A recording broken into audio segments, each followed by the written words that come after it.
come here to chew bubblegum and kick ass. And I'm all out of bubblegum.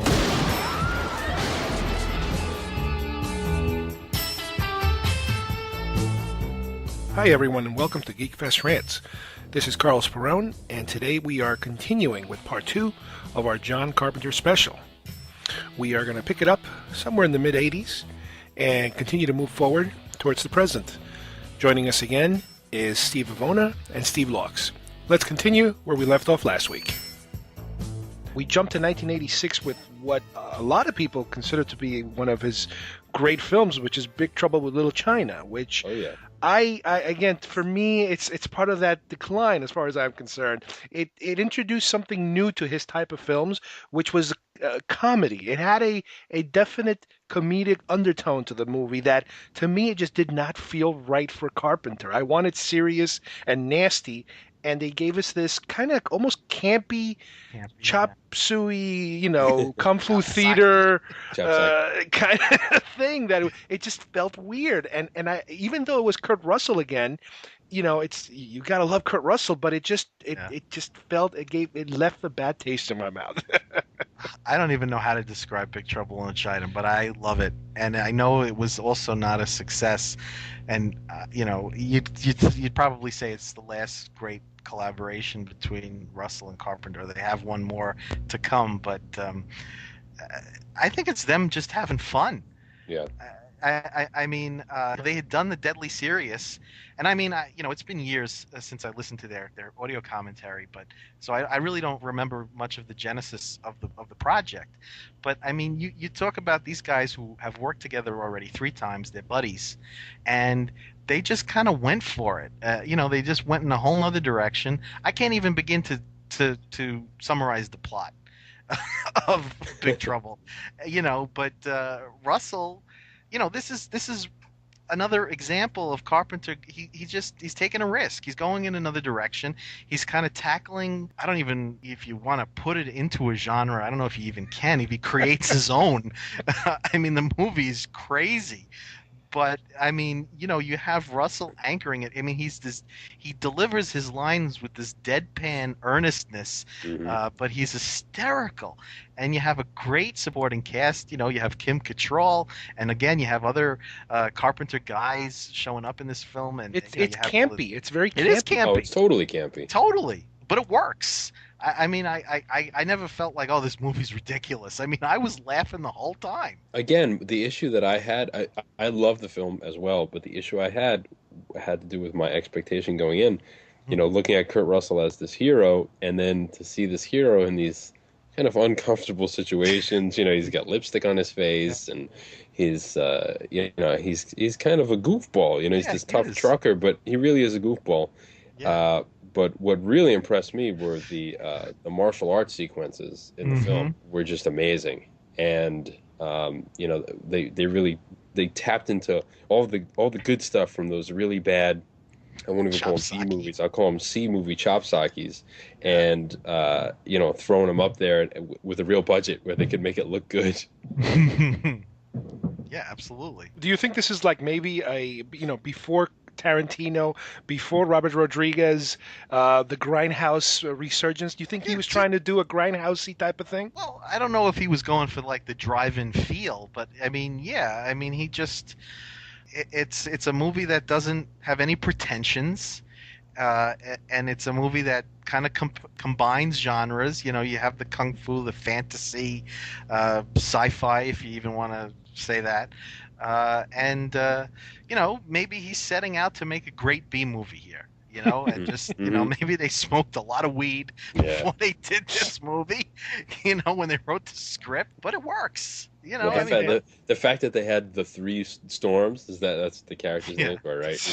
Isn't that something out of like Final Fantasy or something? And Kim Cattrall off of Star Trek 2. Yeah. No, before Star Trek 6. Before. So. Oh, that's right. That was Kirstie Alley, you think. She took over for the other. That's right. Now, that was 1986. We move on to 87. Prince of Darkness. Can anybody tell me what this movie is? I have no clue what this movie is. I completely forgot about it. This movie is awesome. It is because awesome. It will terrify you. It Is will this the absolutely one- terrify you. This is the one where a group of scientists discover what they believe to be, and Steve, correct me if I'm wrong, the portal to hell. Yeah. I mean, it's this within this church.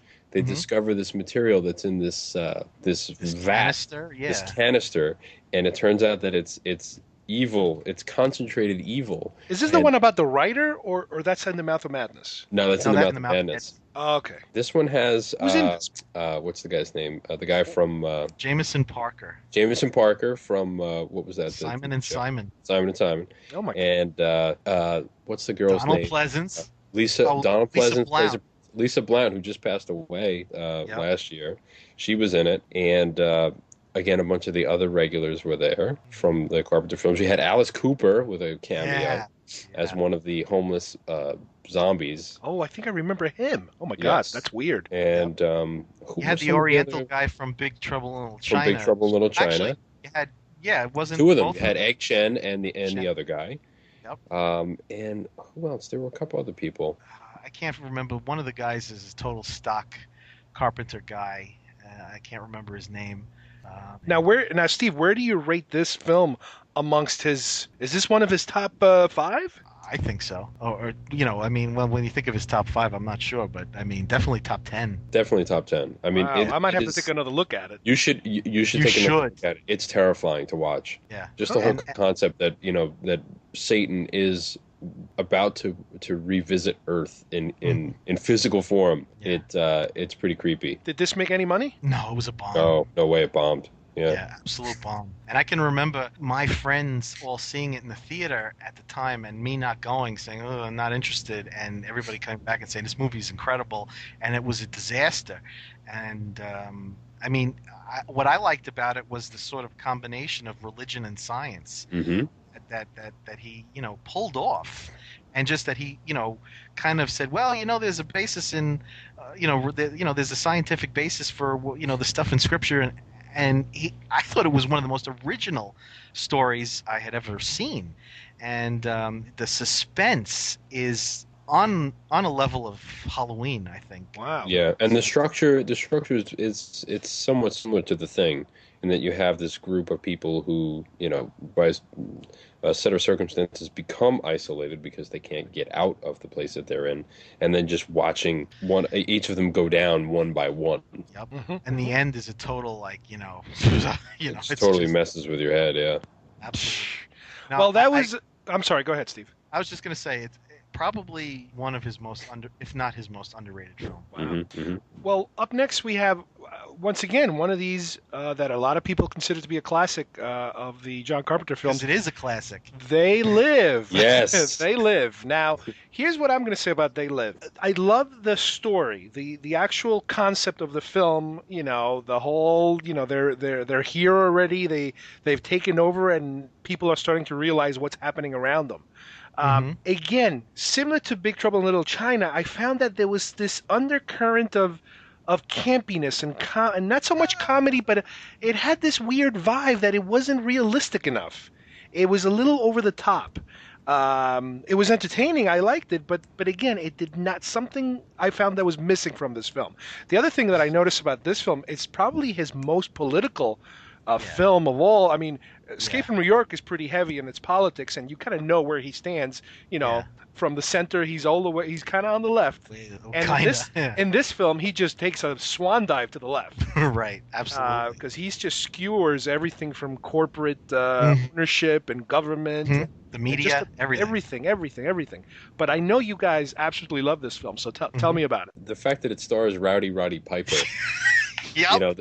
That's a bit. I forgot about that. Yes, that's a bit of a for some people that might keep them away, and there is somewhat of a wrestling themed fight in the film, but that aside, just the way that they attack commercialism, and the fact that here we are, and it's completely plausible that we would all be sitting here watching this movie, watching commercials and looking at magazines, and not having any idea that we were all being put to sleep for some ulterior motives was was just genius. And again, at the time, there really wasn't, people weren't making movies like this. So I appreciated it for that, and also great casting with Keith David. Returning from The Thing. From The Yes, Thing. from The Thing, who also was fantastic in this film. Is this guy who's thrown into this situation and is, just totally, blindsided by it. I think the Rowdy Roddy Piper character, although he's surprised by what's really happening, I don't know. I think that, the basis for his character is somebody who can, just kind of roll with it and, pick up where he leaves off. And I mean, the guy walks into a bank, and the whole scene where with a shotgun and says, what does he say? I'm here to chew bubble gum and kick ass, and I'm all out of bubble gum. And he just starts blowing away these aliens. Yeah. But all of the humans think that he's just a mass murderer because they can't see that they're aliens. So, I get a sense as to what you're saying, Carlos, as far as it does have there is a notion of that campiness to it. But I just thought it was a fun film. Absolutely. Best fight ever, first Yeah. of all. I mean, that, I love the fact that he cast Roddy Piper. I mean, he's definitely not the ideal choice, but I think he fit the role beautifully. And there is a lightness to the film, maybe because of Piper. But I just love, but then you have the sort of, the Keith David character, I think, is kind of representative of us, having to be convinced that, this is going on. This is absolutely ridiculous. How can this be happening? And, Piper is just kind of your simple guy who's convinced, once he knows it, he wants everybody else to know it. And he's a tough guy, and this is how he's going to go about doing it. He's going to kick the shit out of you, if he's got to convince you. I just love it.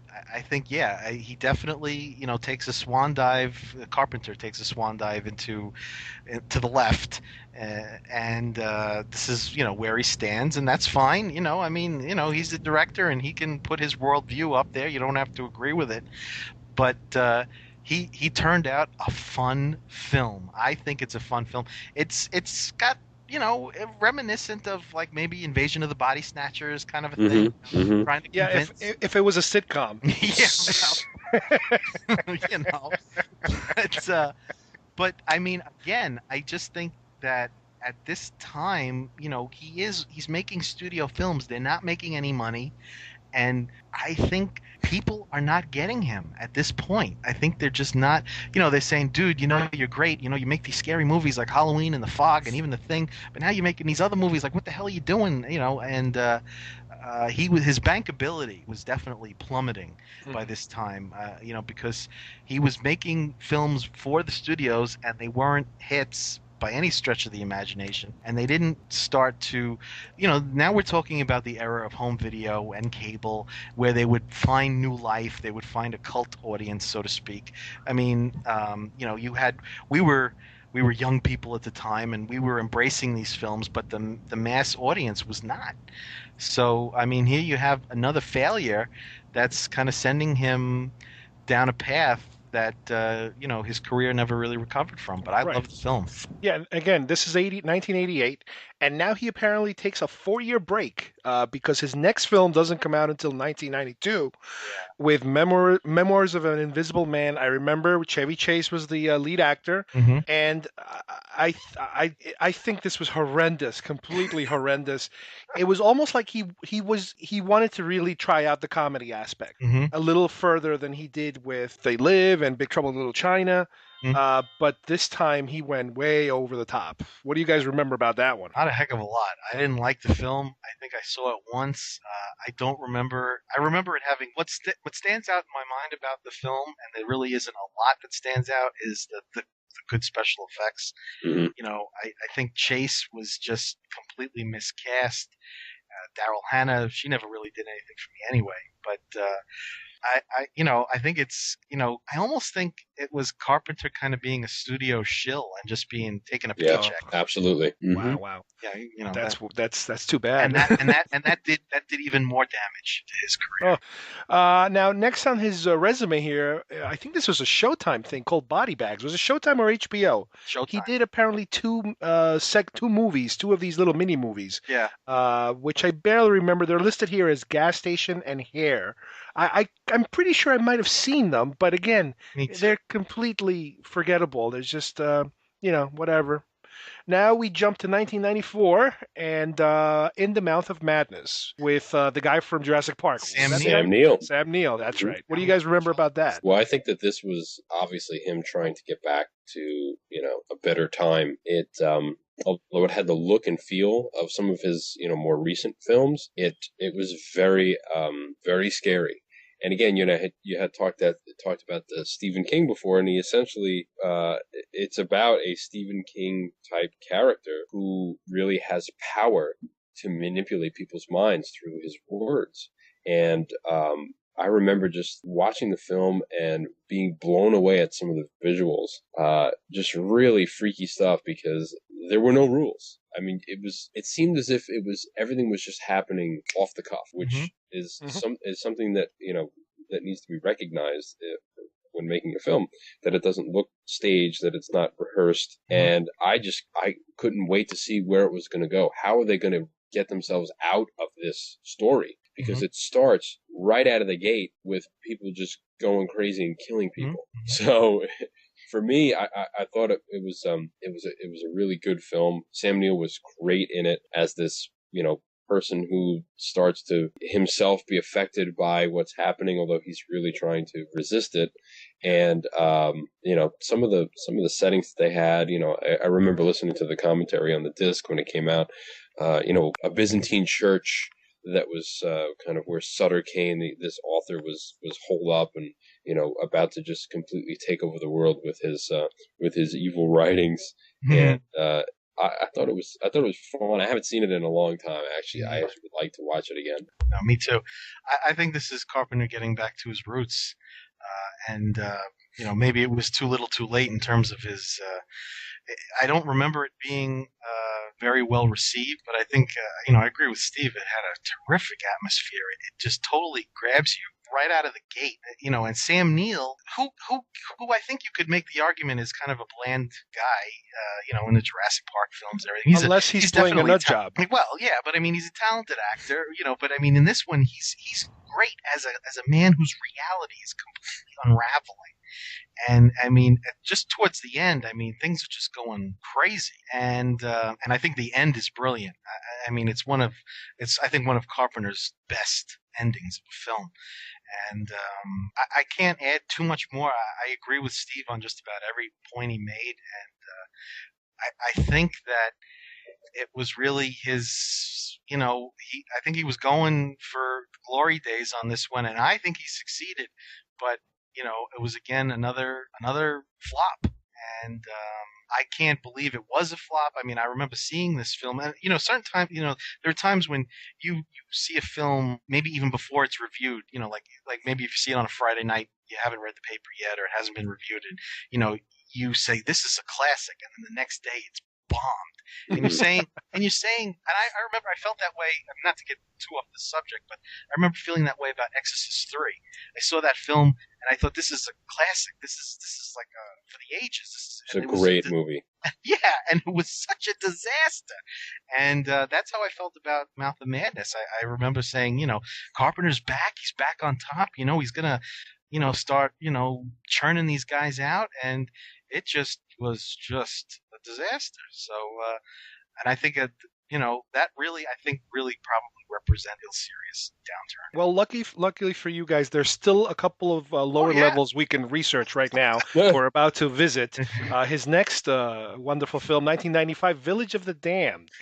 Now, do you guys think he's at some point? We saw that in the theater, by the way. Yes, we did. Do you guys think that? I mean, obviously with The Thing, he hit a home run. Do you think at some point he was like, let me try to hit some other classics? The Invisible Man. I don't know if Children of the Dam is considered a classic, but do you think he's exploring classics to see if he can worm his way back in through them? I kind of think that this also might have been a paycheck film. Again, not saying that with authority that it was, but here you have, like you said, Carlos, he's doing a remake, and I don't think it was as personal as the thing was for him by any stretch of the imagination. I think that he definitely put his stamp on the film, tried to put his stamp on the film. He assembled a wacky cast, but he was operating within the constraints of the original film, and he didn't, unlike The Thing where he went just off the map, this one he kind of stayed pretty close to the original, and it's certainly a lot gorier. The original came out in 1960 or 61, but it didn't work. Anything you remember, Steve? Anything you remember about this film that's memorable? Not really. Aside from the fact that no one else was in the theater when we saw it. That's right. I think it was just the two of us. So it was Christopher Reeve and who were some of the other people that were in it? Mark Hamill. Mark Hamill, right? Oh, don't say that. He was. Hey, John. He was a good guy for giving a down on his luck actor a job.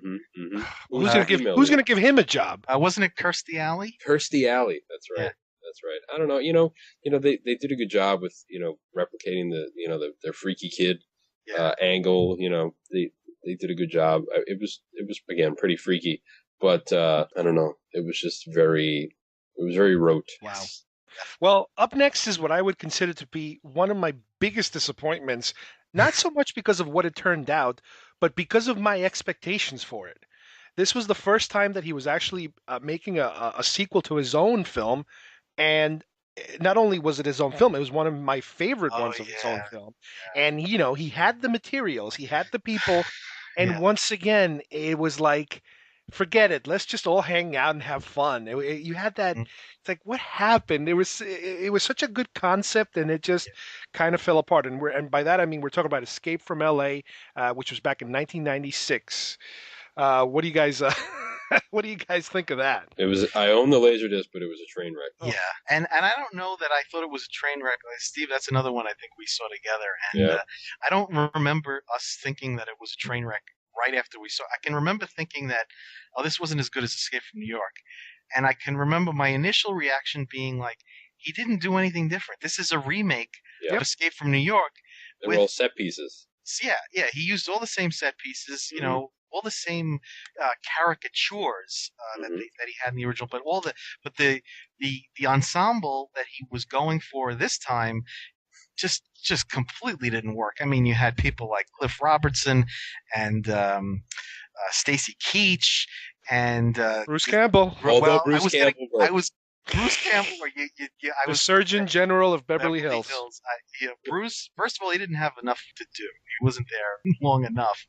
But guy who played the villain, who you would compare to Isaac Hayes, George Carafas, was terrible. Not even close to the Duke. Yeah. Not even close. And I think that's probably the biggest issue with the film, is that the villain just wasn't very compelling. He wasn't. No. I wasn't terrified of him. No.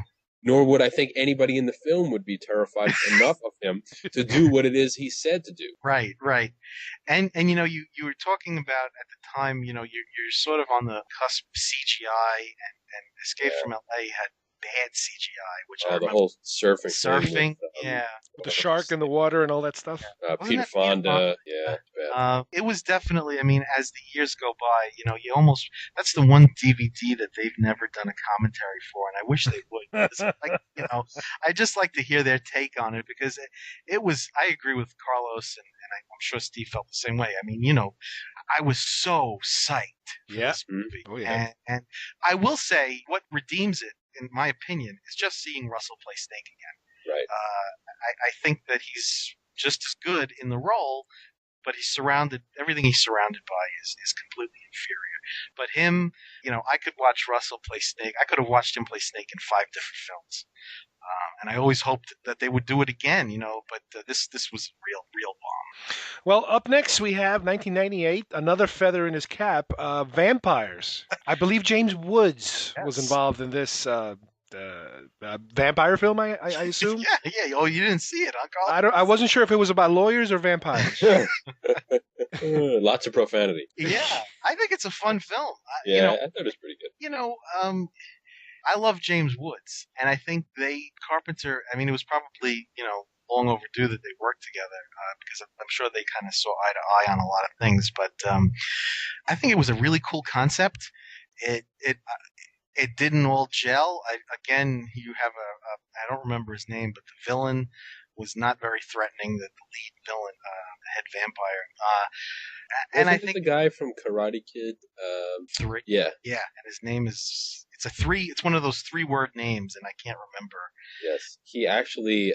This is a very obscure trivia item, but he actually used to be on a soap. He was on Search for Tomorrow. Wasn't he also in 1492? That was George Carfus, I think you might be thinking. He was in. Oh. No, I'm sorry. He was in Christopher Columbus. 1492 is the Ridley Scott. I don't know. See, I'm all confused now.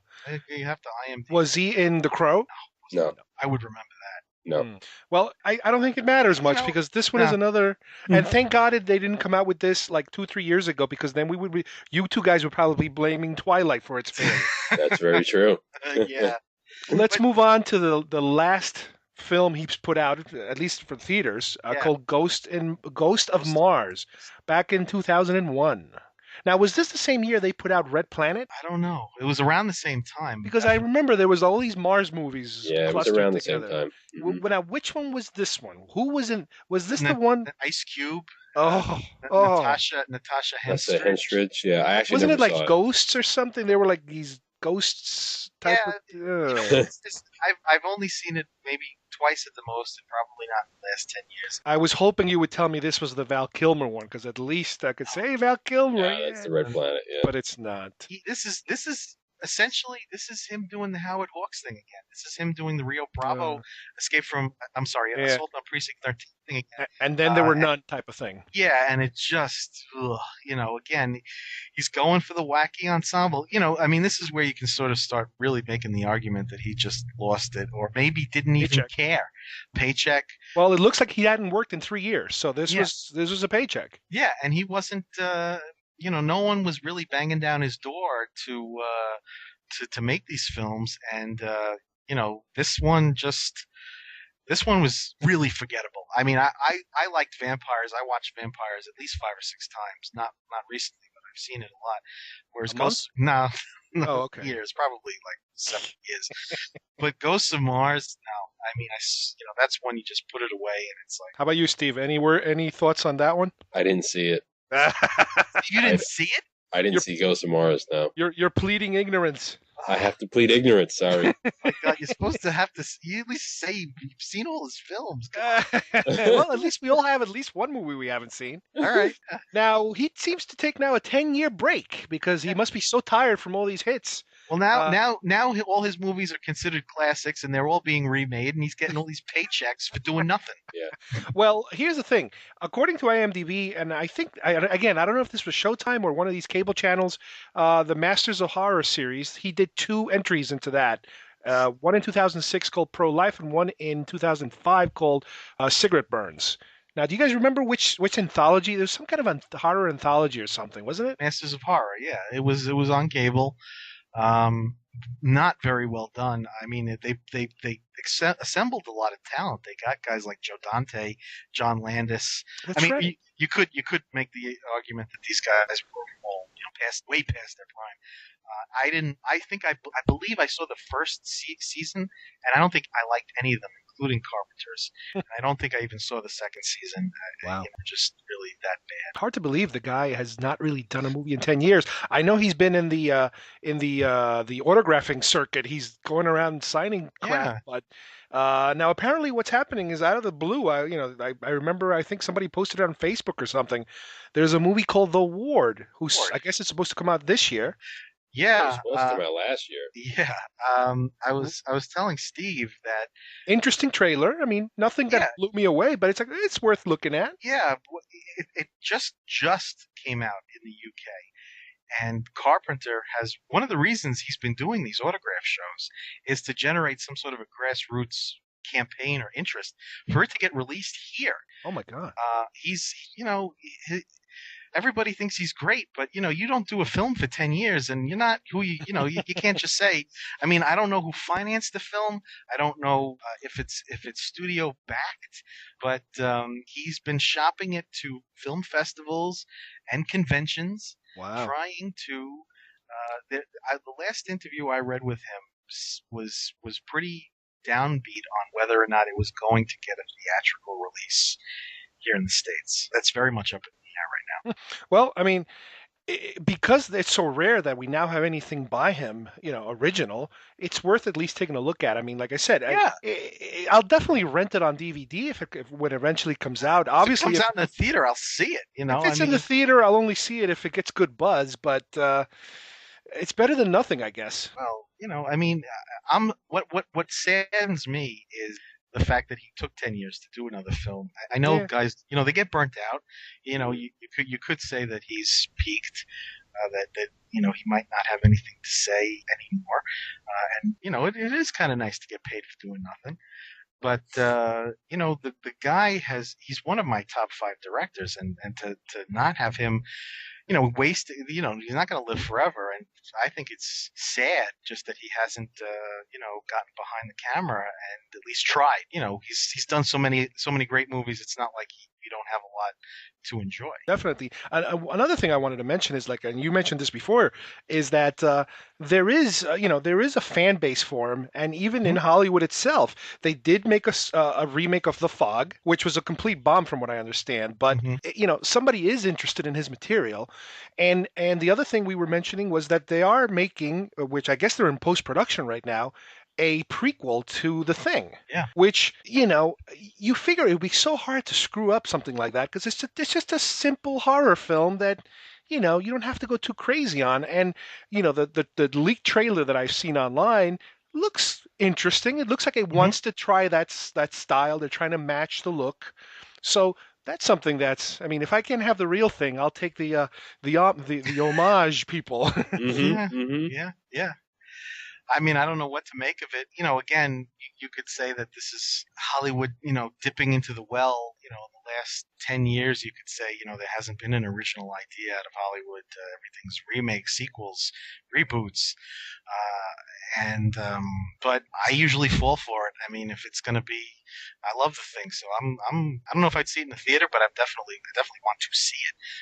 How about you, Steve? Are you interested in any future work, or are you pretty much you have your favorites and you're sticking to those? No, I mean, if The Ward is released, I don't really get to the movies much anymore, but I would definitely go see it, just out of curiosity. And I don't know, I'm interested in seeing the prequel to The Thing, just because I was always interested in knowing what really did happen. I mean, it added to the mystery of the original film, in that you don't know what happens. But I think rather than just doing a reboot and a remake of the straight film itself, at least it's a little original in that they're not covering ground that we've seen before. So I'm sure it'll be formulaic and have all the regular moments that those films do.